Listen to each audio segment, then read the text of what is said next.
Halo teman-teman, selamat datang di channel Scalping Trader. Ya, di video kali ini kembali saya buat list rekomendasi saham untuk watchlist trading di tanggal 28 Oktober 2024 ya, di hari Sumpah Pemuda ya, tapi ya sumpah marketnya minggu kemarin kurang begitu enak gitu ya. Ya tapi intinya ya mudah-mudahan di minggu depan ya lebih better ya marketnya ya. Jadi sebelum masuk ke list sahamnya, dan memang nggak banyak juga nih, kebetulan saya nggak nemu banyak saham menarik teman-teman. Jadi saya disclaimer ya, kalau saya tidak mengajak beli dan jual, jadi saya melakukan analisa saham, dan barusan saya bilang ya sahamnya nggak banyak yang menarik menurut saya ya, apalagi ya second liner lah ya, kurang menurut saya ya. Ya jadi saya harap teman-teman melakukan analisa ulang, dan keputusan buy and sell ada di tangan teman-teman masing-masing ya, karena rekomendasi saham di kondisi market yang sideways atau ya kurang begitu bagus gitu ya, kondisi market lagi kurang bagus ya memang agak susah ya. Tapi kalau lagi bullish pasti kelihatannya keren aja, bisa semua saham rekomendasinya oke. Tapi ya gitulah, saya juga sebenarnya tadi kurang begitu malas ya sebenarnya mau bikin video, tapi ya daripada nggak ada kerjaan juga ya saya bikin lah ya. Mungkin kalau ada teman-teman yang akhirnya cuan kan bisa jadi bermanfaat gitu ya apa yang saya bikin gitu ya, dan ya mungkin manfaatnya bisa, mudah-mudahan bisa balik ke porto saya jadi juga tumbuh bagus, atau minimal ya YouTube saya rame gitu ya. Ya jadi kebanyakan ngoceh nih. Ya intinya itulah ya, teman-teman harus bertanggung jawab sama trading teman-teman masing-masing. Tanggal 28 saya punya 2 saham yang punya volatilitas tinggi, dan ini hanya untuk teman-teman yang siap dengan resiko cut loss ya. Jadi kalau yang nggak suka cut loss atau males rugi, merasa rugi cut loss ya better jangan trading di sini. Better antri-antri aja di saham MBMA ya menurut saya. Nanti saya bahas satu-satu. Saya cuma punya 3 ya teman-teman di rekomendasi kali ini, dan MBMA pun ini menurut saya untuk swing ya, untuk swing pendek gitu ya. Jadi sedikit review. Yang kemarin saya info bahwa saham untuk rekom yang di tanggal hari Jumat ya, tanggal 25 Oktober itu ada MLPL dan MPPA. Ternyata di hari itu MLPL-nya kena UMA ya teman-teman, kena UMA, dan ya kalau udah kena UMA, market makernya sehat dan nggak mau kena suspend, ya pasti ditahan dulu, cenderung merah minus 3% gitu. Dan yang kedua itu ada MPPA sendiri, saham MPPA seingat saya juga merah ya. Ya dia closingnya kemarin di harga 89, dan di hari Jumat dia opennya di 90, high-nya di 93, tapi langsung ngejarum dan turun sampai level terendahnya di 79 ya. Memang ya mungkin ya kurang oke lah ya rekomendasi saya. Tapi kalau TBLA masih, menurut saya masih oke ya. Kalau TBLA menurut saya masih oke buat teman-teman yang mau coba-coba ya. Jadi ini memang dia false break, tapi areanya saat ini ya kita lihat aja dulu pergerakannya. Ini mungkin dia akan lanjut break, ini hanya pullback aja gitu ya, tapi bisa jadi juga lanjut turun gitu. Tapi karena kalau ngelihat data transaksinya ini hanya small aja teman-teman ya, hanya small aja, small distribution. Tapi ya balik lagi, resikonya ada di tangan teman-teman masing-masing gitu ya. Nah, yang pertama saham PTPS. Kenapa PTPS menarik? Karena data transaksinya oke, tapi ya ada tapinya. Ini kalau saya lihat ada indikasi ini adalah jasa utama ya, YB. Ini panin ya, GR ya. Ya jadi kalau dari data transaksinya, net buy-nya itu ada di XL, CP, YB, GR. Ini ada top 4-nya ya teman-teman. Yang jualan juga YP, CC, KK, EP. EP MNC ya.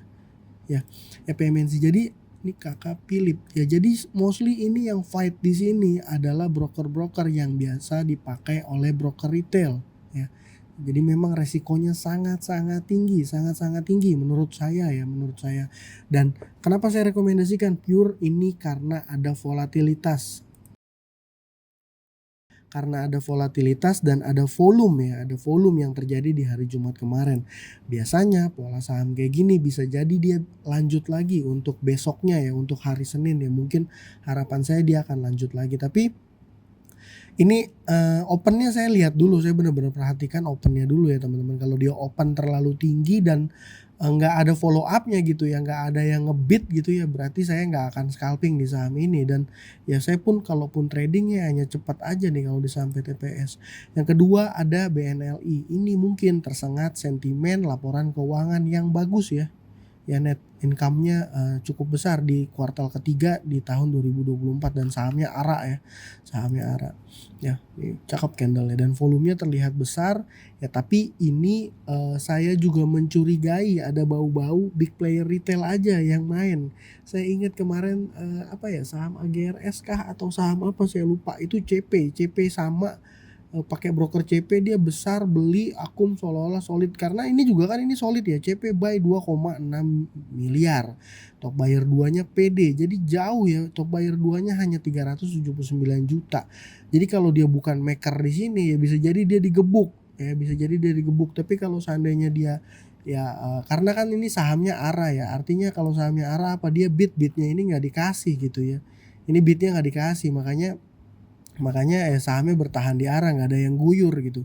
Makanya kemarin pun saya nggak berani dia mau ikut dia di ARA, karena average transaksinya pun di 1221 ya. 1221 kan masih jauh di bawah gitu ya. Jadi resikonya pun nggak ini, kecuali kalau dia open langsung di atas ya 2-3 tick dan average-nya di dekat-dekat ARA ya, mungkin saya akan berani gitu BNLI. Ya tapi kita lihat aja CP-nya ini apakah CP hanya big player aja atau CP yang bermodal ya, berani kerek harganya naik dan bisa potensi kasih kita cuan gitu ya. Bisa kasih potensi kasih kita cuan. Tapi ya dua saham ini sekali lagi again ya, ini retailnya keluar ya, ini retailnya keluar, tapi CP-nya ini saya curiga nih, dia bukan market maker ya, dia cuman apa ya, big player yang coba-coba memanfaatkan momentum gitu lah ya.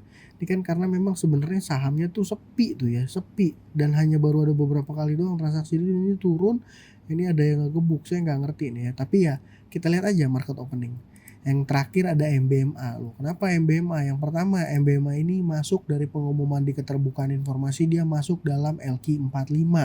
Kalau masuk dalam LQ45 saya nggak tahu pastinya ya, tapi asumsi saya dia akan mendapatkan flow dari institusi atau ya mungkin reksadana ya, atau mungkin flow asing yang masuk dalam indeks LQ45. Kan kalau teman-teman tahu ya, reksadana suka ada misalnya Sukorinvest LQ45 gitu kan, apa indeks fund gitu bla bla bla bla. Nah biasanya karena MBMA ini masuk ya, mungkin akan kecipratan kalau seandainya ada yang melakukan akumulasi gitu ya. Jadi mau nggak mau dia ikut gitu ya, terkena dampak yang masuk saham indeks LQ45. Tapi jumlahnya signifikan apa enggak, saya rasa juga nggak akan signifikan ya teman-teman sebenarnya.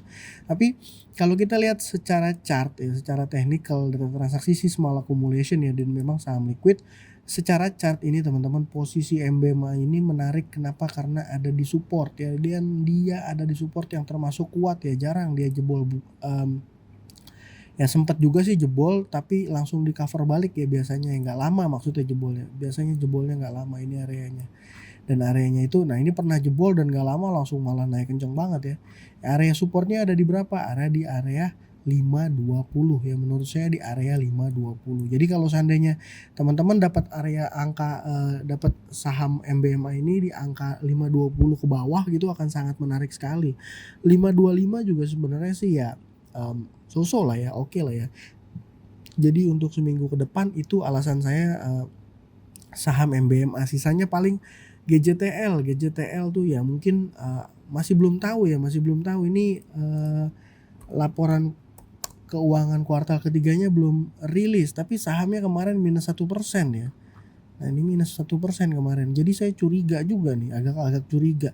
Dan di minggu kemarin juga saya info ada saham LP saya udah TP ya teman-teman, saya udah TP 358 ya kalau nggak salah. Kalau teman-teman yang sudah join di YouTube membership harusnya tahu ya. 368 ya, 368 ya, 368 apa 366 ya. Saya punya average-nya di 358 ya. Ya cuma 4% kalau nggak salah, saya lupa juga. Ya itu PGO saya malah nggak entry kemarin ya, nggak jadi entry karena ngelihat langsung turun gitu ya. Jadi itu paling marketnya juga masih kurang begitu menarik. Saya nggak akan agresif, saya masuknya kecil-kecil aja ya. Masuk kecil-kecil aja ya, berharap di awal Oktober ya ada DAS Ya mungkin dia penawaran umum 1 sampai 7 November, semoga ada volatilitas ya, biasanya enak nih kalau, volatil dan liquid ya, bisa masuk gede gitu ya, dapat cuan 1-2%. Tapi kalau masuknya gede, ya berasa ke portofolio gitu ya. Kalau saya pribadi di swing juga masuknya kecil-kecil teman-teman. Seperti itu ya paling, itu dari saya, semoga bermanfaat. Kalau ada teman-teman punya saham yang mungkin menarik, boleh sharing di kolom komentar ya. Itu aja dari saya, terima kasih buat teman-teman sudah menonton, salam cuan, thank you.